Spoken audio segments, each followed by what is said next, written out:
Shalom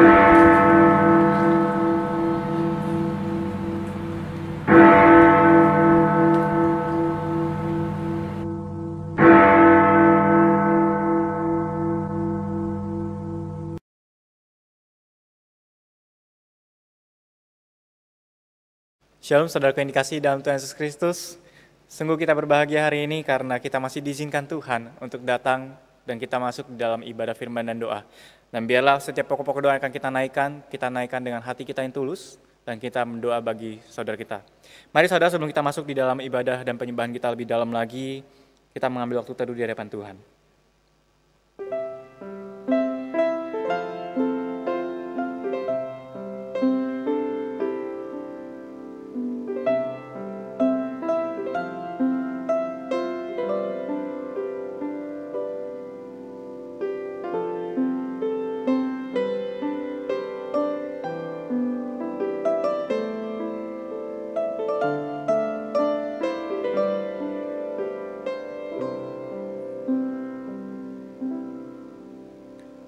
Amin.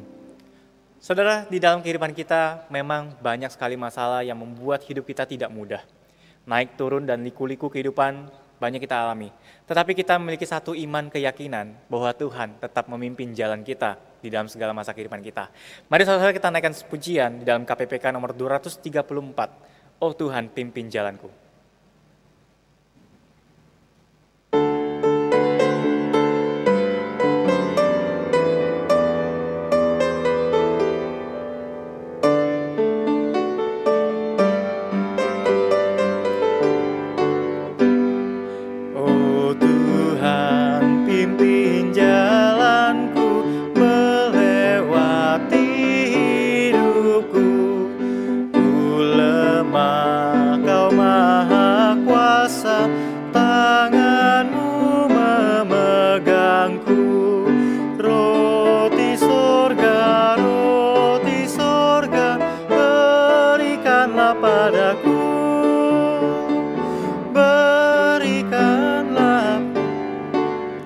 Dan bait yang kedua.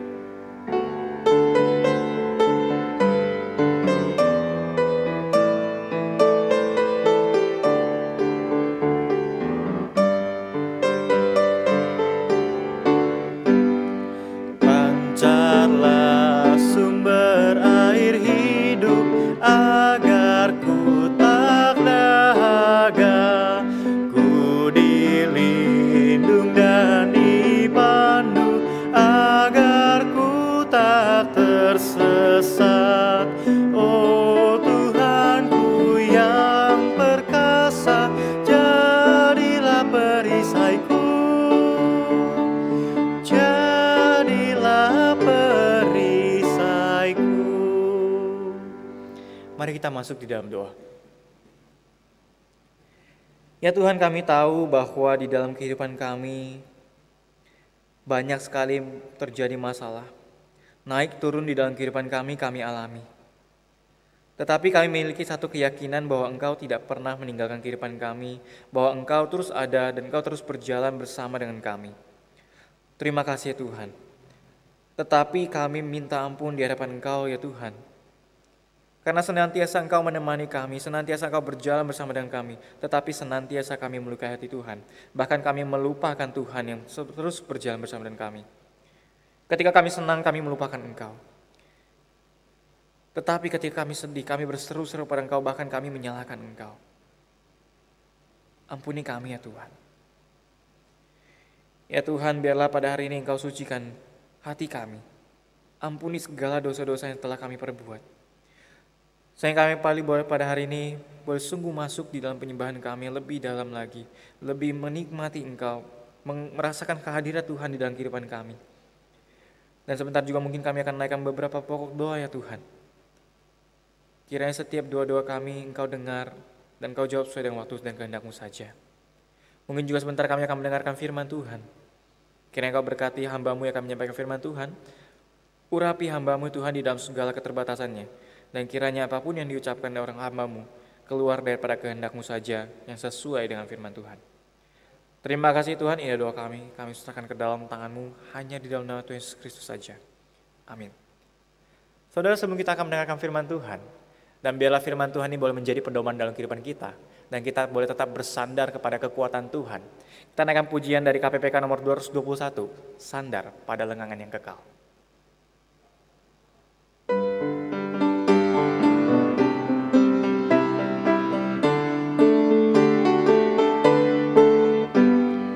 Amatlah senang dan bahagia, sandar pada lengan yang kekal. Amat besarlah damai berkatnya, sandar pada lengan yang sandar. Sandar, sandar, ku aman tiada bahaya. Sandar, sandar, sandar. Intro dan bait yang ketiga.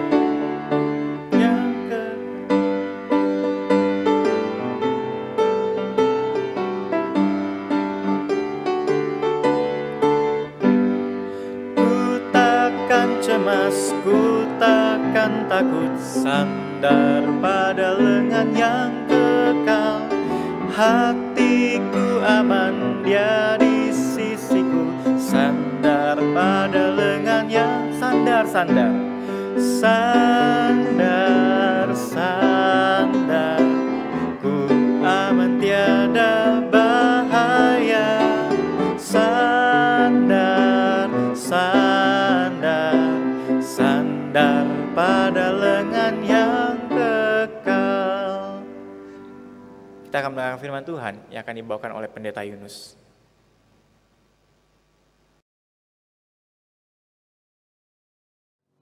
Selamat malam, jemaat yang dikasihi Tuhan dimanapun berada saat ini. Sebelum kita mendengarkan uraian firman Tuhan, mari kita bersatu di dalam doa. Tuhan Allah Bapa di surga, dengan segala kerendahan hati, hamba mengucap syukur kepadamu untuk pelayanan yang masih Engkau percayakan kepada hamba, menyampaikan firman kebenaran kepada jemaat yang Engkau kasihi di dalam kebaktian firman dan doa malam hari ini.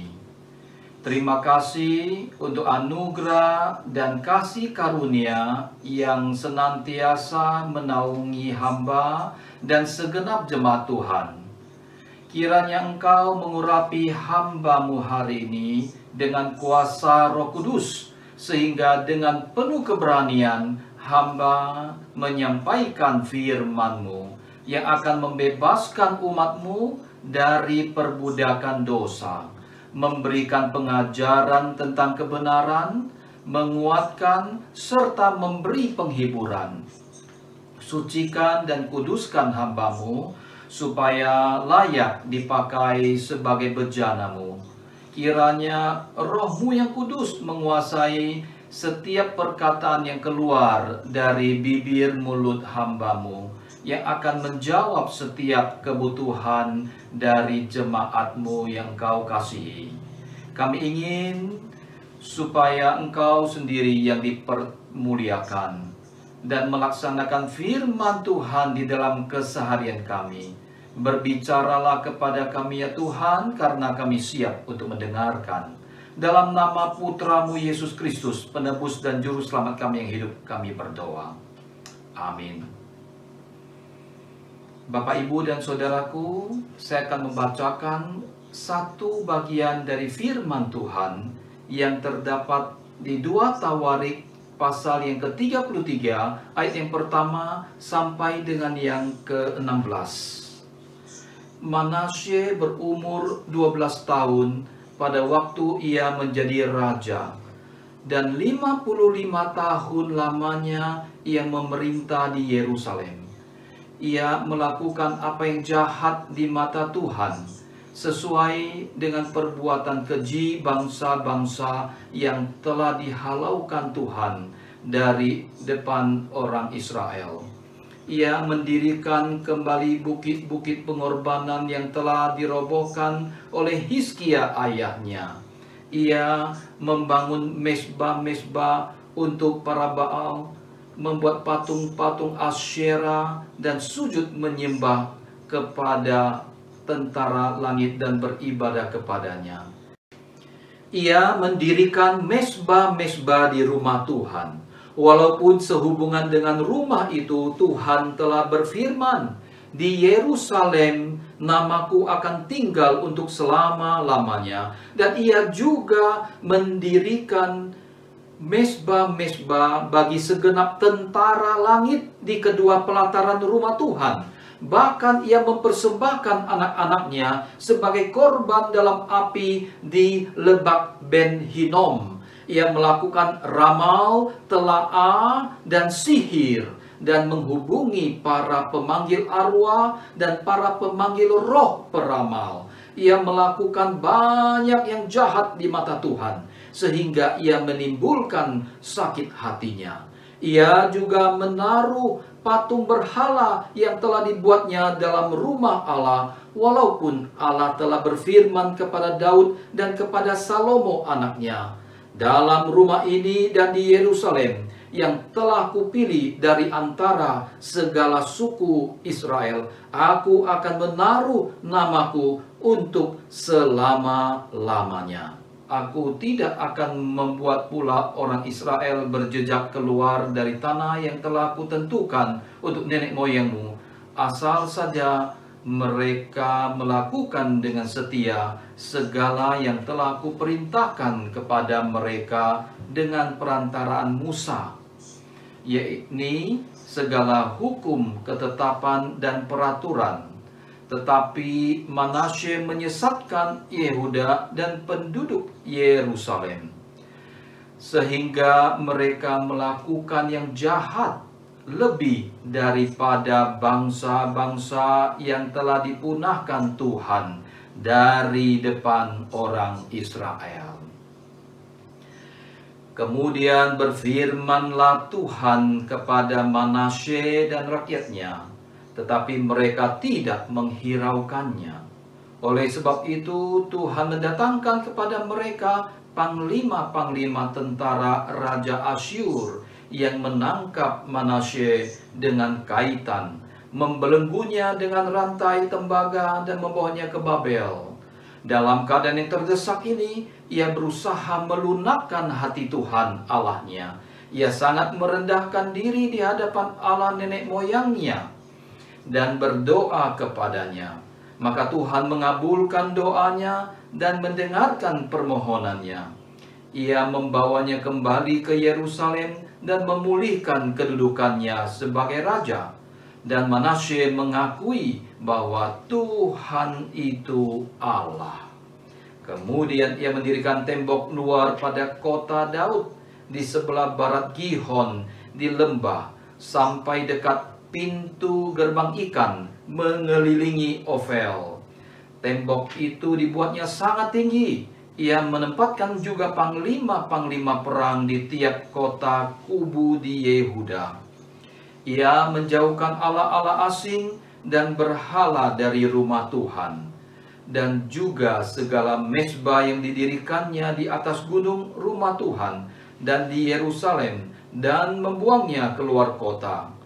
Ia menegakkan kembali mezbah Tuhan, mempersembahkan korban keselamatan dan korban syukur di atasnya, menyuruhkan kepada Yehuda untuk beribadah kepada Tuhan Allah Israel. Demikian pembacaan firman Tuhan. Yang berbahagia adalah kita yang bukan hanya mendengar firman, tetapi melaksanakannya di dalam kehidupan sehari lepas hari. Bapak, Ibu, dan saudaraku yang dikasihi Tuhan, saya mengenal seorang jemaat yang setia di dalam pelayanan pasutri. Suatu saat dia divonis menderita kanker payudara. Seperti kebanyakan orang lain yang divonis menderita penyakit kanker, ibu ini juga mengalami stres dan khawatir. Apalagi sebagai seorang wanita akan sulit membayangkan kehilangan payudaranya. Akhirnya ibu ini menjalani pengobatan kemoterapi dan juga radiasi. Kami yang mengunjunginya dan mendoakannya melihat bagaimana ibu ini dengan tegar dan tabah menjalani semua rangkaian proses pengobatan yang cukup panjang dan melelahkan. Setiap kali selesai kemoterapi, dia merasakan mual yang amat sangat, sehingga tidak bisa makan selama berjam-jam. Rambutnya pun mulai rontok, sehingga dia harus memakai topi dan rambut palsu. Dan seperti yang dikhawatirkannya semula, payudara sebelah kiri harus diangkat untuk mencegah penularan sel kanker ke tempat yang lain. Ibu ini berserah penuh kepada pertolongan Tuhan, dan puji Tuhan, Allah memberikan kesembuhan melalui pengobatan yang dijalaninya. Ibu ini sangat bersyukur atas kesempatan yang diberikan Tuhan kepadanya untuk hidup, sehingga dia bisa terus bersaksi dan melayani Tuhan. Kesempatan kedua seperti inilah yang dimiliki oleh seorang raja Yehuda yang bernama Raja Manasye. Bapak, Ibu, dan saudaraku yang dikasihi Tuhan, Allah bekerja secara misterius dan rancangannya seringkali tidak dapat kita mengerti. Raja Hizkia yang baik pada akhirnya belajar untuk sungguh-sungguh mengandalkan Tuhan. Namun, tidak demikian dengan Raja Manasye, Raja Yehuda yang dikenal paling jahat. Allah membiarkan Manasye memerintah begitu lamanya, 55 tahun. Bandingkan dengan Raja Hizkia yang memerintah selama 29 tahun. Karena itu, segala reformasi dan berbagai perbuatan baik lainnya yang dilakukan oleh Hizkia seperti disapu habis sampai tidak ada bekasnya sama sekali. Dicatat dalam perikop yang kita bacakan tadi bahwa Raja Manasye adalah seorang raja yang jahat. Dikatakan bahwa ia sudah menjadi raja pada usia terbilang muda, 12 tahun. Dalam hidupnya Alkitab mencatat bahwa ia melakukan apa yang jahat di mata Tuhan. Apa saja kejahatannya, saudaraku? Ia mendirikan bukit pengorbanan, membangun mezbah untuk Baal, dewa sembahan orang yang ada di sekitar bangsa Yehuda. Ia sujud menyembah kepada berhala. Di bait Tuhan, ia membangun mezbah persembahan untuk berhala. Ia bahkan mempersembahkan anaknya sendiri menjadi korban bakaran.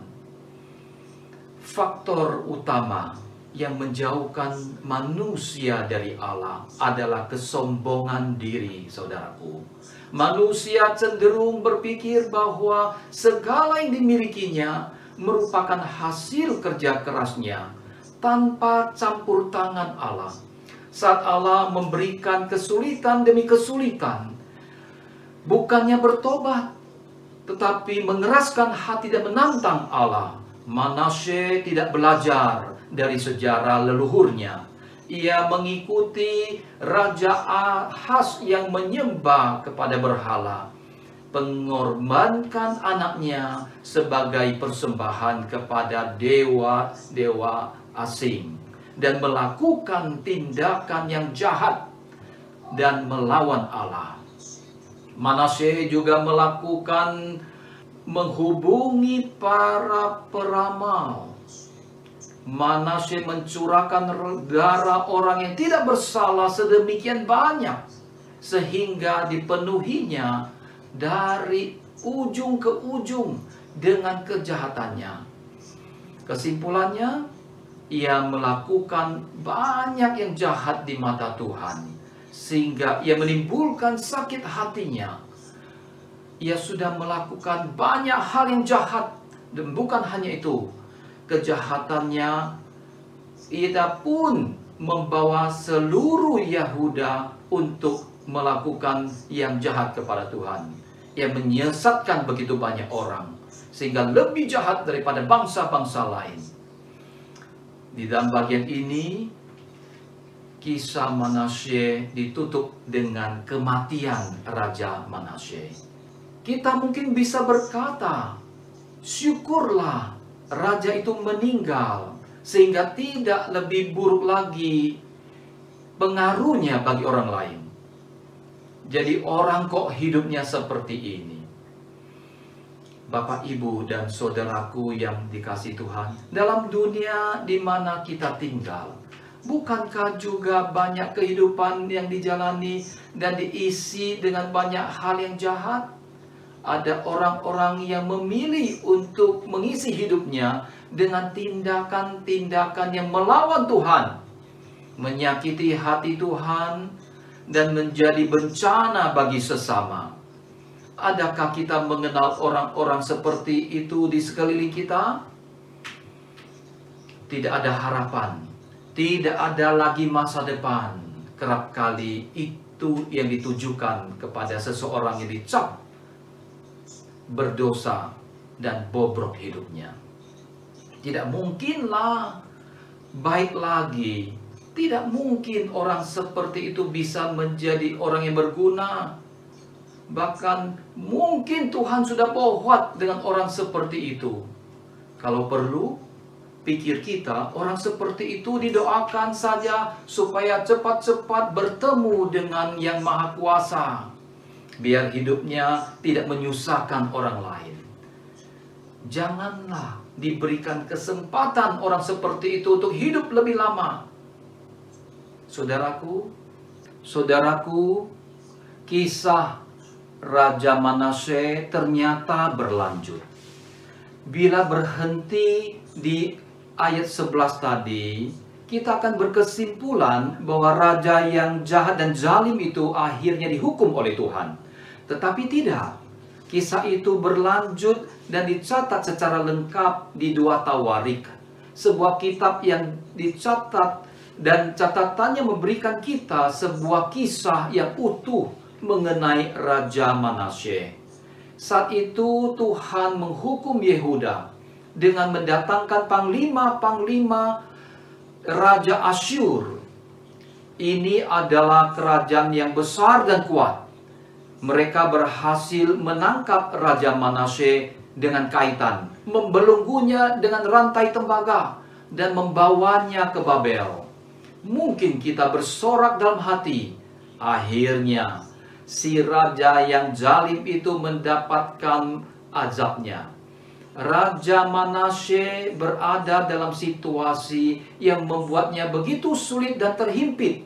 Dan dalam keadaan yang terdesak itu, ia mengingat Tuhan.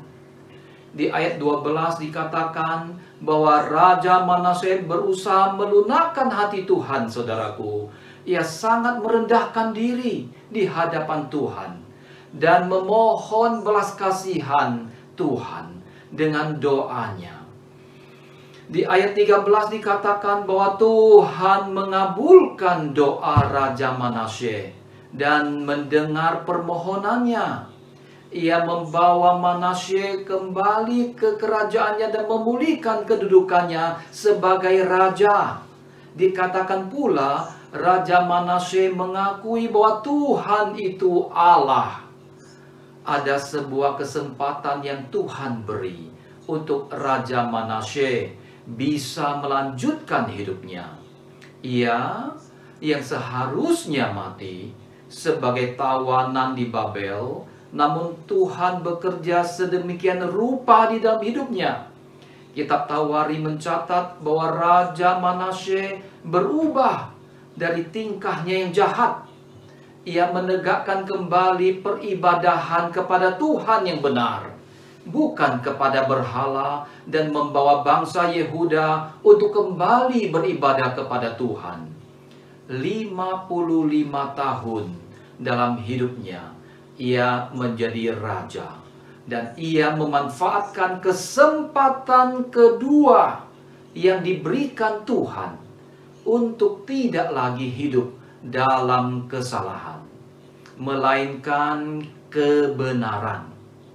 Bapak, Ibu, dan Saudaraku, Andrew Chen dan Miuran Sukumura adalah 2 orang WNA asal Australia yang ditangkap karena bersama dengan 7 orang temannya yang lain membawa heroin sebanyak 8,2 kilogram yang dililitkan di tubuh mereka. Kepada 2 orang ini, baik Andrew maupun Miuran, dijatuhi hukuman mati. Selama masa penantian itu, ada rentang waktu selama 10 tahun. Kedua orang ini percaya kepada Tuhan Yesus di dalam penjara, dan hidup mereka berubah. Mereka menganggap bahwa ada kesempatan kedua untuk mereka yang sudah Tuhan berikan. Andrew menjadi seorang pendeta, memberitakan firman Tuhan kepada narapidana yang lain di LP Kerobokan, dan membagikan keterampilan memasak kepada mereka. Miuran sampai dibuatkan studio melukis di penjara untuk menyalurkan hobinya, sekaligus pelatihan untuk narapidana yang lain. Saudaraku, banyak orang yang terberkati dengan kehidupan mereka di penjara. Mereka semua menyaksikan bahwa 2 orang itu telah bertobat. Sampai hari matinya, mereka tetap memegang imannya kepada Tuhan, dan bahkan menghadapi eksekusi mati dengan menyanyikan lagu-lagu rohani. Hukuman mati dengan cara menembak membuat mereka menghembuskan nafas terakhirnya. Bapak, Ibu, dan Saudaraku, kisah Andrew dan Miuran menjadi contoh orang-orang yang memanfaatkan hidup mereka yang telah diberikan oleh Tuhan untuk berbalik dari tingkah lakunya yang jahat. Kehidupan selama 10 tahun mereka anggap sebagai kesempatan kedua yang Allah berikan kepada mereka agar mereka bisa melayani Dia dan sesama. Itulah yang membuat mereka menghargai kesempatan kedua itu, sekalipun kematian sudah selalu membayang-bayangi untuk berbuat yang terbaik bagi Tuhan dan orang lain. Bapak, Ibu, dan Saudaraku, sadarkah bahwa dalam hidup kita pun adalah orang-orang yang diberikan kesempatan kedua oleh Tuhan? Sadarkah saudaraku bahwa tiap hari di mana kita bisa bangun dan beraktivitas seperti biasa, sesungguhnya adalah kesempatan kedua yang Tuhan anugerahkan. Bagaimana kita mengisinya? Betul, ada kegagalan, ada hal-hal buruk yang kita lakukan di hari-hari yang kita lalui. Ada dosa yang juga kita terus lakukan. Tetapi, bukankah di hari berikutnya Tuhan masih memberikan pada kita nafas kehidupan? Bagaimana kita menghidupi kesempatan-kesempatan kedua yang Tuhan sudah berikan? Kita pun tak ubahnya sebagai Raja Manasye, bukan? Penuh dengan kelalaian, kekhilafan, dan perbuatan-perbuatan dosa. Banyak hal buruk yang mungkin sudah kita lakukan untuk keluarga kita. Bahkan ada banyak dosa yang kita perbuat kepada mereka. Namun kita bersyukur karena melalui Yesus Kristus, dosa kita telah ditanggungnya di atas kayu salib. Ia rela untuk mati demi menanggung hukuman dosa yang seharusnya kita terima. Orang yang percaya padanya akan diselamatkan dan dibebaskan dari dosa. Ada tawaran kesempatan kedua untuk hidup bebas dari dosa dan hukumannya, asalkan kita mau dan percaya. Bagaimana hidup kita dalam kesempatan kedua yang Tuhan berikan terhadap dosa? Segera bertobat. Jangan tunggu kena batunya dulu baru bertobat. Akan sangat sakit dan panjang prosesnya. Jangan pernah sia-siakan setiap kesempatan yang masih Tuhan berikan. Banyak orang yang menyesal begitu rupa saat kesempatan itu tidak digunakan dengan baik, saudaraku. Yang ada tinggallah penyesalan. Tuhan memberikan kesempatan kepada orang-orang di zaman Nuh, tetapi mereka tidak mempergunakannya dengan baik. Dan penyesalan pun tiada gunanya. Dan pada saat Tuhan menenggelamkan bumi dengan air bah, binasalah semuanya itu. Begitu juga seluruh kota Sodom dan Gomora yang di bumi hanguskan oleh Tuhan. Selama masih hidup, mereka menyia-nyiakan kesempatan yang ada dan tetap hidup di dalam dosa. Juga kisah orang kaya dan Lazarus. Saat di dunia si kaya hidup dalam gelimang harta, tapi ia lupa dan tidak pernah menabur atau memperhatikan orang-orang di sekitarnya. Akhirnya dia mengalami kebinasaan kekal. Ia lupa bahwa hidup di dunia ini adalah kesempatan bagi kita untuk mempersiapkan hidup di dalam kekekalan. Berapa lama kita memiliki kesempatan itu, saudaraku? Apakah selamanya? Dalam Mazmur, Daud berkata, masa hidup kami 70 tahun. Dan jika kami kuat, 80 tahun. Dan kebanggaannya adalah kesukaran dan penderitaan. Sebab berlalunya berburu-buru dan kami melayang lenyap. Menyadari bahwa kesempatan itu sangat terbatas, Daud pun berdoa, ajarilah kami menghitung hari-hari kami sedemikian hingga kami beroleh hati yang bijaksana.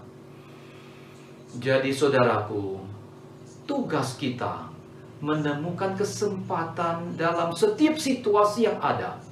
Sebab jika hidup ini berakhir, tidak ada lagi kesempatan untuk bertobat. Sesudah mati, tidak ada lagi kesempatan untuk berbuat baik bagi diri sendiri ataupun sesama.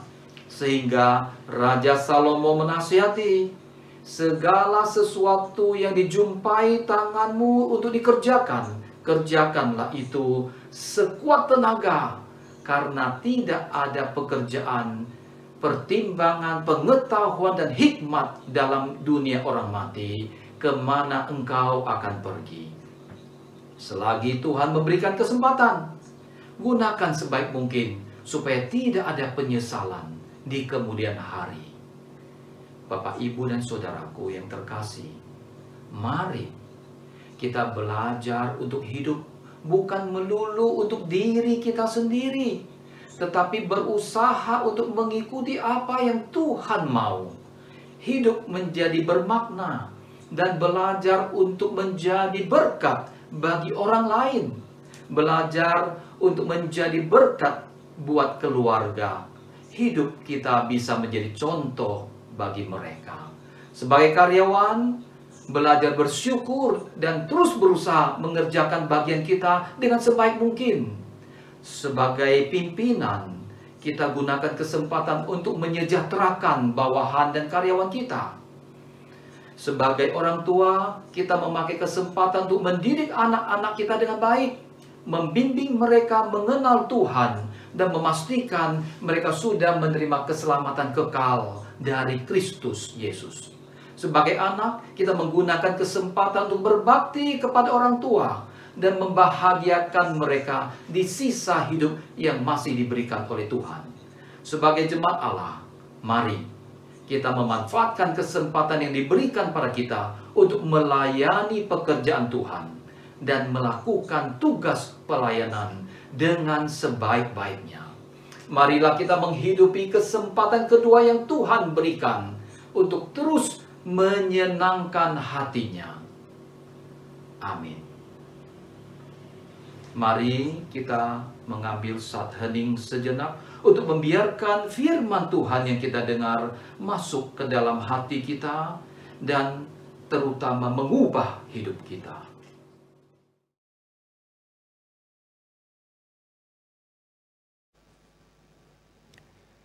Saudara, kiranya firman Tuhan memampukan kita, bukan hanya kita mengerti firman Tuhan, tetapi kita dapat melakukan dalam kehidupan sehari-hari. Mari saudara, kita juga akan masuk di dalam pokok-pokok doa kita. Kita ambil waktu yang terbaik di hadapan Tuhan. Kita ambil waktu tempat yang dimana kita tidak diganggu oleh apapun, dan kita boleh memfokuskan diri di hadapan Tuhan, dan kita bersama-sama berdoa.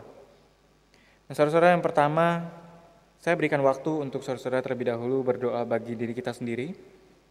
Karena mungkin di antara kita banyak sekali masalah yang tidak dapat terkatakan kepada sesama kita, tapi biarlah hal ini boleh kita utarakan kepada Tuhan. Dan kasih karunia dari Tuhan dan hikmat Tuhan menyertai kehidupan kita, memberikan damai sejahtera dalam kehidupan kita.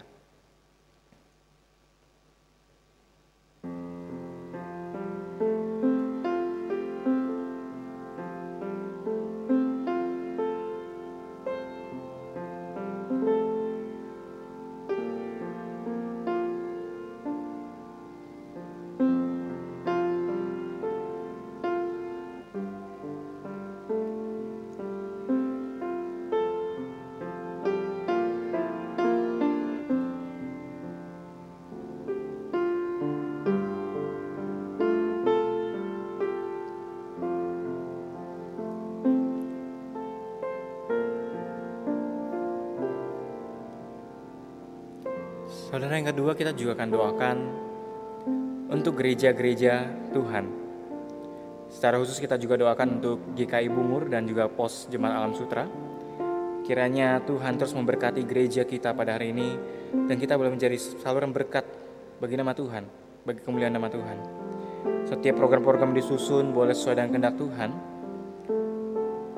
dan gereja ini boleh bertumbuh semakin hari semakin serupa dengan Tuhan. Dan lingkungan-lingkungan sekitar kita boleh menerima dampaknya, yaitu menerima kasih daripada Tuhan Yesus Kristus sendiri. Mari saudara, kita naikkan suara, kita berdoa bersama. Ya Tuhan, terima kasih atas anugerah-Mu yang begitu besar kepada setiap gereja-gereja yang ada di dalam dunia ini. Tapi ya Tuhan, pada hari ini secara khusus kami berdoa bagi gereja kami, GKI Bungur dan juga Pos Jemaat Alam Sutra. Kami bersyukur atas tahun demi tahun yang telah Engkau sertai. Engkau berkati gereja kami Tuhan, bahkan sampai saat ini masa-masa pandemi seperti ini Tuhan. Tapi biarlah ya Tuhan, di dalam masa-masa seperti ini gereja kami boleh tetap berkarya bagi nama Tuhan. Gereja kami boleh tetap dipakai oleh Tuhan, sehingga sungguh-sungguh menampakkan kemuliaan bagi nama Tuhan. Secara khusus kami berdoa untuk setiap hamba-hamba Tuhan-Nya, untuk setiap penatua, diaken dan majelis jemaat dan aktivis ya Tuhan, boleh menjadi satu keluarga di dalam Tuhan, boleh memiliki komunitas yang indah di dalam Tuhan, boleh saling tolong-menolong, saling mengasihi ya Tuhan, sehingga gereja ini boleh semakin hari semakin bertumbuh sesuai dengan kehendak Tuhan. Ya Tuhan, kami juga berdoa agar gereja kami ini Tuhan bukan hanya menikmati berkat Tuhan di dalam kesendirian kami, eksklusif hanya di dalam gereja kami Tuhan, tetapi kami boleh membagikan kasih daripada Tuhan itu kepada lingkungan sekitar kami, sehingga lingkungan sekitar kami ini boleh merasakan hangatnya persekutuan di dalam gereja, dan mereka boleh melihat ada Tuhan yang hidup di dalam gereja kami ini. Terima kasih Tuhan, ini doa kami. Kami serahkan semua dalam tangan. Saudara, sebelum kita masuk dalam pokok yang berikutnya, mari kita naikkan pujian Yesus, Yesus dengar doaku.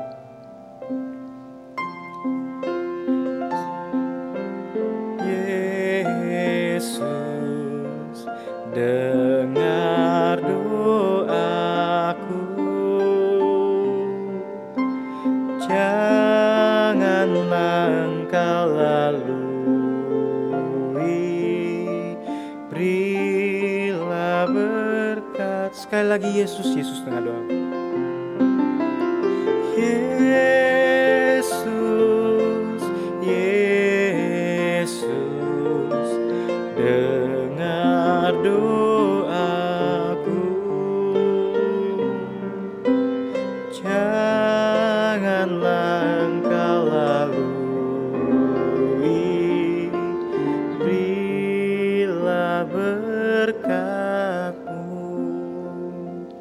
Saudara, untuk pokok doa yang berikutnya kita berdoa juga untuk pelayanan di dalam gereja kita. Kalau yang lalu kita sudah berdoa bagi komisi anak-anak dan komisi remaja, saat ini biarlah kita berdoa bagi komisi pemuda. Biarlah kita doakan untuk setiap pelayanan yang dilakukan anak-anak muda kita boleh sungguh-sungguh berkarya di hadapan Tuhan. Bahkan di dalam masa pandemi seperti ini, mereka boleh memiliki ide-ide daripada Tuhan.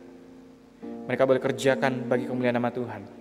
Mereka boleh menjadi dampak di lingkungan sekitar mereka, sehingga orang-orang boleh percaya kepada Tuhan melalui setiap pekerjaan yang dilakukan bagi nama Tuhan. Kita juga berdoa untuk setiap majelis yang terlibat di dalam komisi pemuda dan juga hamba Tuhan, setiap pengurus yang ada dalam komisi pemuda. Kiranya mereka boleh memiliki kesatuan hati, memikirkan sungguh-sungguh apa yang terbaik yang dikerjakan di dalam kehendak Tuhan. Mari sama-sama kita naikkan suara, kita berdoa bagi komisi pemuda. Ya Tuhan, pada hari ini kami berdoa secara khusus untuk komisi pemuda. Untuk setiap anak-anak yang ada di dalamnya Tuhan. Untuk setiap pengurus-pengurus yang ada. Setiap majelis yang ada. Bahkan hamba Tuhan yang ada di dalam komisi pemuda. Kiranya Kau memberkati ya Tuhan. Mereka boleh memikirkan yang terbaik. Bolehkah mereka memikirkan jalan kehendak Tuhan. Sehingga mereka boleh menjalani semua itu dengan penuh sukacita. Dan orang-orang di luar sana pun dapat melihat betapa besarnya Tuhan di dalam kehidupan mereka. Ya Tuhan, Kau mampukan komisi pemuda agar semakin hari semakin bertumbuh sesuai dengan kehendak-Mu saja. Terima kasih ya Tuhan. Ini doa kami serahkan ke dalam tangan. Saudara-saudara, kita juga akan berdoa untuk berikutnya, kita doakan untuk komisi wanita. Biarlah persekutuan yang mungkin dilakukan setiap hari Selasa ini boleh menjadi satu keluarga untuk komisi wanita. Kita doakan setiap pengurus-pengurus yang ada. Kita doakan untuk setiap ibu-ibu. Kita doakan untuk hamba Tuhan dan majelis yang terlibat juga dalam komisi wanita. Sehingga melalui persekutuan mereka boleh membangun persekutuan yang positif di dalam Tuhan. Mereka boleh saling mengingatkan di dalam firman Tuhan, saling menguatkan, bahkan di dalam persekutuan ini menjadi persekutuan yang hangat bagi satu dengan yang lainnya. Mari saudara kita naikkan suara, kita berdoa bagi komisi wanita. Ya Tuhan, pada hari ini kami berdoa secara khusus untuk komisi wanita ya Tuhan. Di dalam pergumulan mereka, di dalam pergumulan ibu-ibu ya Tuhan, untuk menjalani keluarga mereka, untuk menjalani hari lepas hari menjadi seorang istri. Ya Tuhan, kiranya hikmat daripada firman Tuhan boleh terus menyertai mereka. Bagaimana mereka menjadi seorang ibu, bagaimana mereka menjadi seorang istri yang sungguh-sungguh takut akan Tuhan. Dan di dalam komunitas ini Tuhan, mereka memiliki satu keluarga. Mereka memiliki satu wadah yang boleh sungguh-sungguh memikirkan jalan kebenaran firman Tuhan.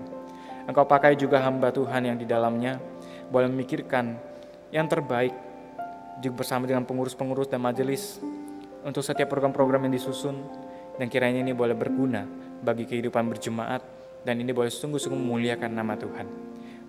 Sehingga para ibu-ibu ini Tuhan boleh berkarya bukan hanya dalam keluarga mereka, tetapi ya sungguh Tuhan di dalam keluarga mereka melibatkan Tuhan di dalam setiap rencana mereka, di dalam setiap cinta kasih yang dibagikan dalam keluarga mereka. Terima kasih ya Tuhan, ini doa kami serahkan ke dalam tangan.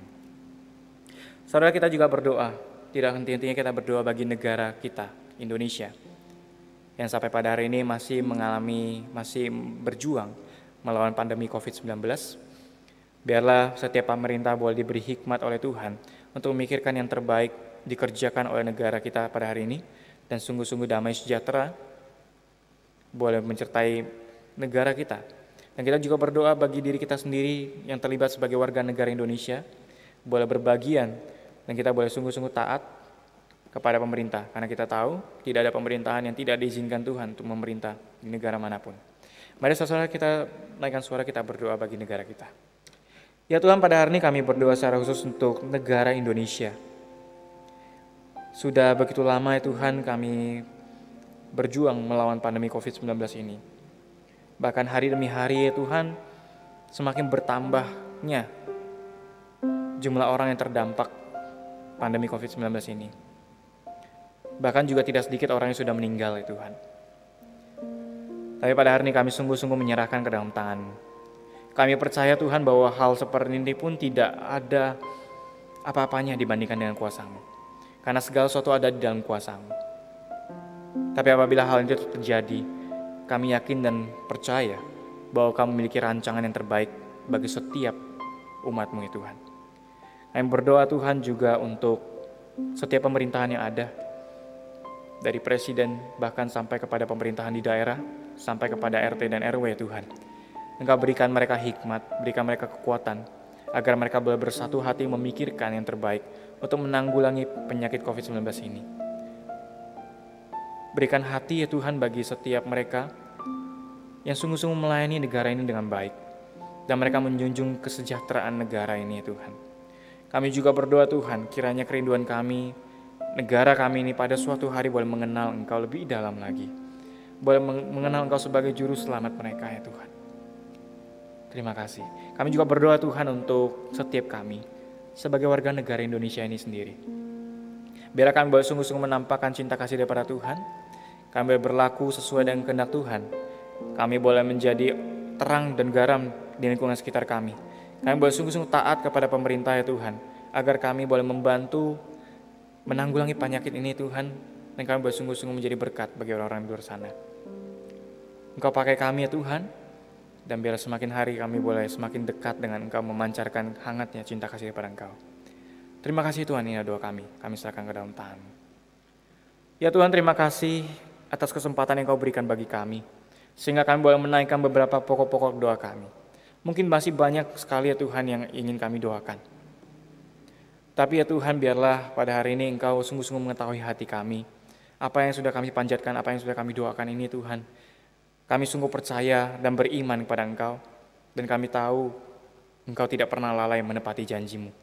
Kami tahu ya Tuhan bahwa Engkau memberikan segala sesuatu sesuai dengan kehendak-Mu. Karena kami tahu kehendak-Mu adalah yang terbaik.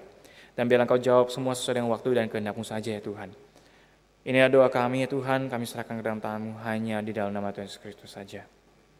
Amin. Bapa, terima kasih.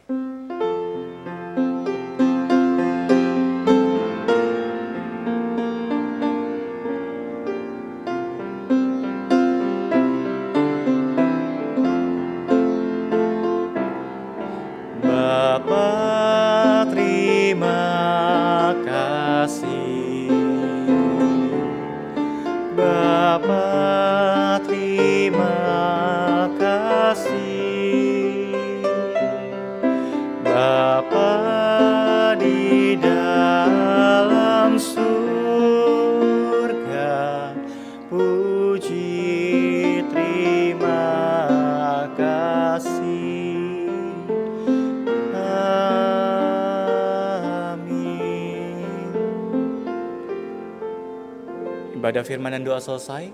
Saudara jangan lupa bahwa jam 7:30 malam kita akan PA bersama di dalam link yang sudah dibagikan di grup gereja, dan kita ikuti bersama pemahaman Alkitab yang lebih mendalam. Kita mengerti isi daripada bagian firman Tuhan.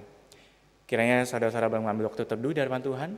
Ibadah kita selesai. Tuhan Yesus memberkati.